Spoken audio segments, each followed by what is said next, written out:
글을 잘 안 쓰시면 책에 있는 내용을 바로 정리를 하시는 걸까요? 정리해 놓지 않아요, 저는. 한 번, 두 번, 세 번 이 정도 읽을 때 제 식으로 독후감을 쓰잖아요? 그러면 그 책을 읽은 게 아니에요. 그냥 내가 아는 거를 그 책에서 확인했을 뿐이지. 그래서 한 번, 두 번, 세 번 이렇게 독서를 한 다음에 어떤 책에 대한 독후감이나 정리를 해버리면 그게 고정관념이 돼서 거기서 확장을 못해요. 그러니까 이런 거죠. 내가 그 책을 이해했다라는 착각인 거예요. 저는 어떤 책에 대한 내용을 정리를 하지도 않지만 정리한다고 하면요, 적어도 5번, 6번 읽은 다음에 그런 정리가 되기 시작하지, 한 번 읽고 쓴 독후감 나중에 읽잖아요. 이게 뭔 말이지? 그러실 거예요. 독후감은 최대 몇 번 정도, 그런 기준은 없죠. 그래서 저는 독후감을 쓰지 않아요. 두 번째 읽을 때 다르고요, 세 번째 읽을 때 다르고요. 만약에요, 제가 파스칼 키냐르의 하루나체 행복을 한두 번 읽고 독후감을 썼잖아요. 이상한 해석이었을 거예요. 제가 그 책을 5번, 6번 읽었거든요.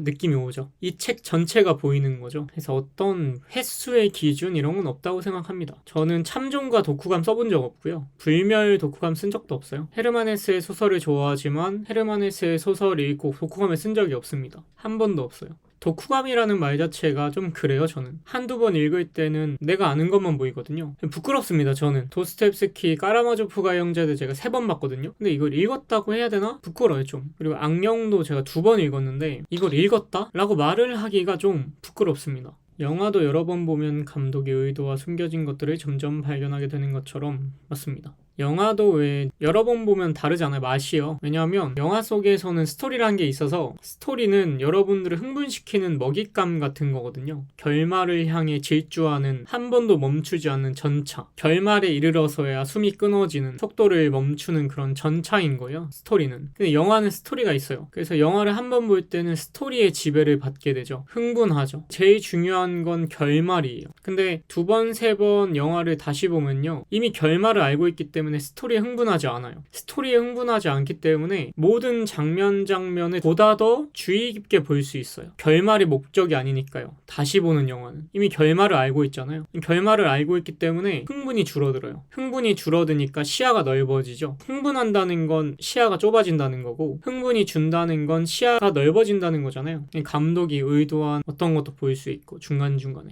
중간에 이런 얘기 했구나, 이런 장면이 나왔구나, 이런 걸 암시도 했구나, 이런 것처럼 영화도 여러 번 볼 때 흥분이 줄어들면서 눈이 트이는 거거든요. 책도 똑같아요. 이미 결말을 알고 있잖아요. 결말은 이제 중요하지 않아요. 이제 결말까지 가는 길을 느리느리 이렇게 걸어가면서 여기 예쁜 나무도 있네, 여기 예쁜 꽃도 있네, 별자리 한번 보고요. 읽고 쓰고 말하기는 한 번에 되어야 글을 즐길 수 있다고 생각했었는데, 왜냐하면 독후감을 쓰기 위한 독서가 돼버려요. 독서하는 사람들의 맹점인 거죠. 저 인스타그램에 그런 거 올리지 말라 그래요. 이 책 완독 이런 거 쓰지 마세요. 그러면 그 게시물을 올리기 위해서 읽고 있어요. 어느 순간부터 자기가 이해하지 못했음에도 불구하고 그걸 보여줘야 되니까 이 책 다 읽었다는 거, 그런 거 올리지 마세요. 그게 뭐가 중요해요. 몇 권을 읽었고 얼마나 읽었고.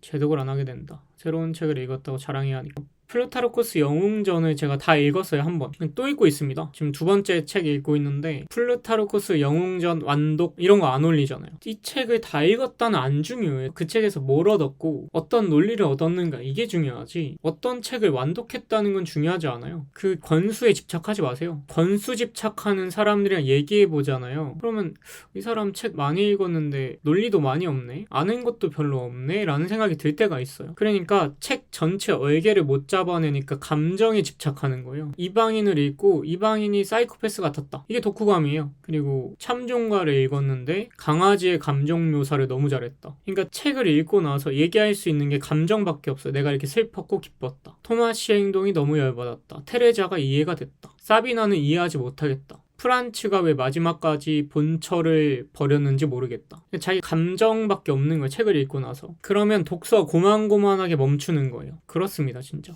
초보 독서자들은 책에 있는 글만 읽으면 전체를 파악하는 연습, 그럼요. 그게 진짜 중요합니다. 연결시키는 연습을 해봐야 돼요. 제가 기준이 되는 책을 세워놔라고 한 게, 어떤 위대한 고전을 정말 많이 반복해서 읽으면 그 책이 기준이 돼요. 기준. 그래서 다른 책을 읽을 때 그 기준이 되는 책 속에 나오는 내용들과 연결이 되잖아요. 살짝이라도. 그럼 이게 바로 이해가 돼요. 전체 얼개 잡는 연습, 그리고 한 책을 미친 듯이 파들어가가지고 그 한 책을 나의 기준이 되는 책을 만들어 놓으시는 게 중요해요. 이번에 그 독서 모임 오신 어떤 분이 있는데 이분이 이제 제 비극의 탄생 영상을 많이 보신 거예요. 책도 보시고. 이분은 다른 책을 읽을 때 니체의 논리로 보이는 거예요. 이건 정말 중요한 거예요. 그분이 파스칼 키냐르를 읽는데도 니체로 보시는 거예요. 물론 더 확장돼야겠죠. 키냐르를 읽으려면. 그래도 그런 논리, 니체가 이야기한 논리, 그게 다른 책에 나오면 다른 책도 그냥 읽으시는 거예요. 아, 이런 느낌으로 이해하면 되겠다. 이렇게. 이건 매우 잘하시는 거죠. 책만 읽으면서 결국 끝에 보면 머릿속에 남는 게 없다. 그러다 보니 독후감과 책을 읽으면서 생각 정리 같은 것들을 하는데 앞으로는 글만 읽으면서 연습해 보겠습니다. 그러니까 중요한 건 내한님과 같은 사람이 많다는 거죠. 왜냐하면 책을 끝까지 읽으면 남는 게 없어요. 느낌밖에 없어요. 어떤 감정 묘사 좋았다. 그리고 그 사람 너무 슬펐다. 기뻤다. 책을 읽고 나서 이런 감정적인 독후감밖에 없는 거예요. 왜 그러냐면 전체 얼굴을 잡은 적이 없으니까요. 이 책을 이해하고자 하는 의지가 없었으니까요. 그러니까 그런 사람들이 독후감에 집착하기 시작해요. 왜냐하면 독후감을 쓰면요, 내가 이 책을 이해하지 못했더라도 이해한 것 같거든요.